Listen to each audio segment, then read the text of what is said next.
हिमाचल की सियासत में पिछले कई दिनों से चल रहे घमासान के बीच एक बड़ी खबर सामने आ रही है। इस खबर की सियासी गलियारों में काफ़ी चर्चा हो रही है। वैसे राजनीति में सब कुछ संभव है, तो आते हैं सीधे घमासान के मुद्दे पर। बीजेपी ने कांग्रेस के सभी 6 नेताओं को पार्टी में पूरे मान सम्मान के साथ जोड़ने का विचार बनाया है। इस बात के संकेत ही नहीं, बल्कि पिछले कई दिनों से जो बार बार खबर सामने आ रही थी, उस पर मंगलवार को नेता प्रतिपक्ष और पूर्व सीएम जयराम ठाकुर ने एक तरह से मोहर लगा दी है। जयराम ठाकुर ने कहा कि हिमाचल में होने वाले उपचुनाव में बागियों को टिकट देने पर पार्टी हाईकमान फैसला लेगा।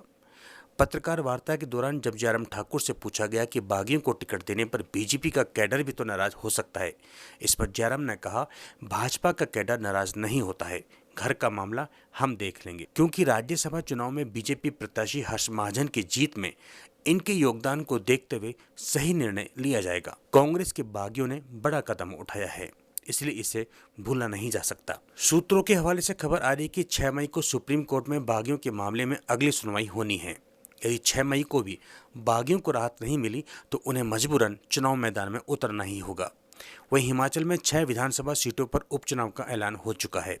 7 मई से चुनाव प्रक्रिया शुरू हो जाएगी। ऐसे में बीजेपी हाईकमान और बागी नेताओं में यह सहमति हुई बताई जा रही है कि चुनाव का सामना तो करना ही होगा, इसलिए बिना देरी किए जनता के समक्ष जाकर अपना पक्ष रखें। संभावना यह भी जताई जा रही है कि बागी नेता सुप्रीम कोर्ट में दाखिल की गई याचिका को वापस ले सकते हैं, लेकिन उन्हें बीजेपी में शामिल होना पड़ेगा। क्या सर बागी भाजपा में शामिल होंगे? देखिए, इन सारी संभावनाओं पे तो चीज़ें आगे बढ़ रही हैं। मैं ऐसा मानता हूं कि उन सभी विधायकों ने बहुत बड़ा कदम उठाया है और अपनी विधानसभा की सदस्यता खोई है, और भारतीय जनता पार्टी के राज्यसभा में सांसद बनाने में, जीत दिलाने में उनका बहुत बड़ा योगदान है। उस योगदान को स्मरण करते हुए उस दिशा में चीज़ें आगे बढ़ रही हैं और पार्टी का नेतृत्व अंतिम फैसला इस पर लेगा। सर, जानकारी ये है कि जो 6 बागी हैं वो भाजपा का दामन थाम सकते हैं। ऐसे में आपने कांग्रेस के काडर की बात की थी, काडर तो इससे भाजपा का भी नाराज हो सकता है, तो भाजपा के लिए आपके पास प्लान बी क्या है? देखो, हमारा कैडर नाराज नहीं होता है। कोई आता है, हम अभिनंदन करते हैं और स्वागत करते हैं, उनको सम्मान भी देते हैं। इस प्रकार से कांग्रेस पार्टी ने जिस तरह से जलील उनको किया, इस बात को हम सुनिश्चित करेंगे कि उनका सम्मानजनक तरीके से सारी चीज़ें आगे बढ़े। और जहां भारतीय जनता पार्टी की कैडर की बात है, उस बात को वो हमारा घर का मामला, उसको हम घर में ठीक कर लेंगे चाह रहे हैं।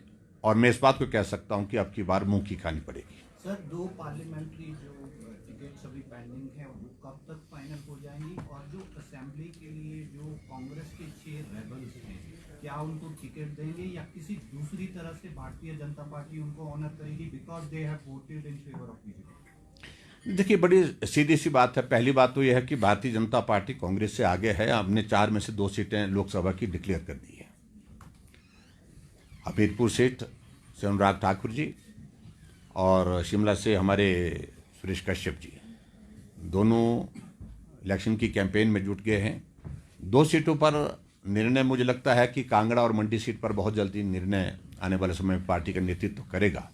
जहां तक 6 विधायकों की जिनका एक्सपल्शन हुआ, जिनको निकाला, डिस्क्वालीफाई किया है, उनके संदर्भ में पार्टी हाईकमान सारी चीज़ों पर विचार कर रही है। पार्टी उनको सम्मान निश्चित रूप से देगी। ये सारी चीज़ें विचार करने के बाद पार्टी का नेतृत्व तय करेगा। सर, जो कोर्ट का ऑर्डर है सुप्रीम कोर्ट का, वो अब अगली सुनवाई 6 मई को है, 7 को नोटिफिकेशन की डेट है, तो पार्टी का स्टैंड ओवरऑल क्या है? क्या उपचुनाव में, क्योंकि पहले माइंड बनाना पड़ेगा कि वेट तो कर नहीं सकते क्योंकि डेड एंड आ जाएगा उसके बाद, तो उपचुनाव में जा रहे हैं, पहले डिसाइड क्या कर रहे हैं? और दूसरा, मंडी सीट से जो आपके नाम को लेकर बार बार बात होती है, क्या विधानसभा के अंदर जो फिगर एक अब क्रूशियल हो गया है, फिगर वो इम्पोर्टेंट रहेगा?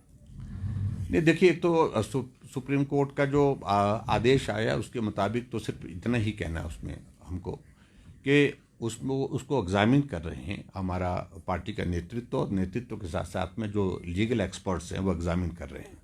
उसके बारे में जो निर्णय करना होगा बहुत जल्दी मुझे लगता है कि उसमें निर्णय हो जाएगा।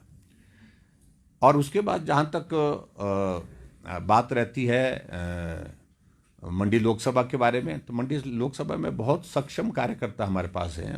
हमारे नाम का जिक्र करने का मुझे लगता कि आवश्यकता नहीं है। हम एक जगह हैं, काम कर रहे हैं, जो असाइनमेंट दिया है उसको हम कर रहे हैं। और वैसे भी मुझे लगता है कि ऐसे हालात में जो वर्तमान में हालात बने हैं, ना कांग्रेस पार्टी और ना ही भारतीय जनता पार्टी किसी सिटिंग एमएलए को लोकसभा लड़ाने की बात सोच सकती। मुझे लगता है ऐसा है। मेरा व्यक्तिगत राय है। कांग्रेस में भी पहले नाम कुछ और तय किए थे उन्हें, लेकिन अब मालूम पड़ा है कि सारे विधायकों को उन्हें छुट्टी दे दी है कि आपको चुनाव नहीं लड़ाया जा सकता है। तो ये एक परिस्थिति है। मंडी को लेकर एक चर्चा चल रही है। कांग्रेस के एक बड़े धड़े पर भाजपा की नजर है, जिनको भाजपा अपना मंडी से प्रत्याशी बनाना चाह रही है। क्या उस दिशा की तरफ भी भाजपा आगे बढ़ रही है? पर ये मंडी पर ही नज़र आप लोगों की क्यों है मालूम नहीं, लेकिन हमारी नज़र तो पूरे प्रदेश भर में है और हमारे राष्ट्रीय नेताओं की नज़र पूरे देश भर में है। बहुत जगह नज़र घूम रही है, बहुत लोग नज़र जो आ रहे हैं उस पर पार्टी निर्णय करेगी जो भी करना होगा, लेकिन अभी इस तरह की ज़्यादा नहीं। उधर हिमाचल कांग्रेस के 6 बागी विधायकों में से एक नेता पर मंगलवार शाम को कार्रवाई होगी। ये कार्रवाई विधानसभा क्षेत्र सुजानपुर से अयोग्य घोषित किए गए विधायक राजेंद्र राणा के गृह क्षेत्र में की गई है। आपको बता दें कि जिला कांग्रेस कमेटी हमीरपुर की सिफारिश पर प्रदेश कांग्रेस की अनुमति से ब्लॉक कांग्रेस कमेटी सुजानपुर को भंग कर दिया गया है। दरअसल यह कार्रवाई इसलिए की गई क्योंकि ब्लॉक कांग्रेस कमेटी सुजानपुर के नेता पिछले कुछ दिनों से राजेंद्र राणा के समर्थन में सीएम सुक्खू के खिलाफ बयानबाजी कर रहे थे।